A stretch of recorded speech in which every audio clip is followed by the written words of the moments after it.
સમાચારોમાં આગળ વાત કરીએ અંકલેશ્વરમાં લગ્ન સમારોહમાં 300 લોકોને ફૂડ પોઈઝન થયું। જીઆઈડીસી ભૂમિ પાર્ટી પ્લોટમાં આ લગ્નનું રિસેપ્શન યોજાયું હતું।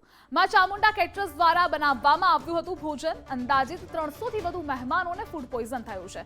પરિવાર દ્વારા કેટરર્સ વિરુદ્ધ પગલાં ભરવા તંત્રને પણ અપીલ કરી છે।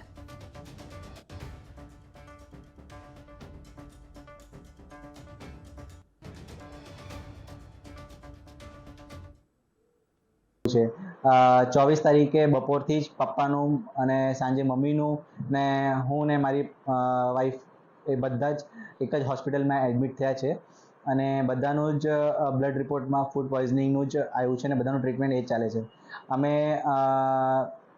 કેટરિંગનું જે કોન્ટ્રાક્ટ છે એ માં ચામુંડા કેટરર્સ ભરૂચ જેના ઓનર એટલે કે આપણા નિલેશ પ્રજાપતિ છે અને એમને આપવામાં આવ્યું હતું પણ એમને સાથે વાત કરીને પણ એમને પણ એવું કંઈક અસ્વીકાર કર્યું છે કે અમારા તરફથી કંઈ નથી પણ ઓલમોસ્ટ 70 to 80% જે ગેસ છે અમારા એ 23 તારીખે બલરામભાઈ અગ્રવાલના દીકરાના રિસેપ્શનમાં ગયા હતા અમે અને ત્યાં પરમભૂમિ પાર્ટી પ્લોટ સાવન ચોકડીની બાજુમાં તો ત્યાં સાંજે જમ્યા હતા અને માં ચામુંડા કેટર્સવાળાનું ત્યાં એના તરફથી મેનુ હતું।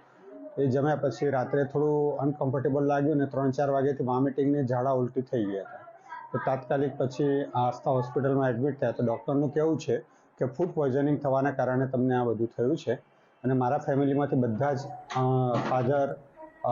ફાધર વાઈફ બધા રિસેપ્શન યોજાયું હતું લગ્નનું કે જ્યાં લોકોને ફૂડ પોઈઝન થયું છે। જીઆઈડીસી ભૂમિ પાર્ટી પ્લોટમાં આયોજન થયું હતું। માં ચામુંડા કેટરર્સ દ્વારા આ ભોજન બનાવવામાં આવ્યું હતું અને આ જ ભોજન ગ્રહણ કર્યા બાદ તે લોકોને ફૂડ પોઈઝન થયું હતું। જો કે તંત્રને પણ અપીલ કરવામાં આવી છે પગલાં લેવા માટે।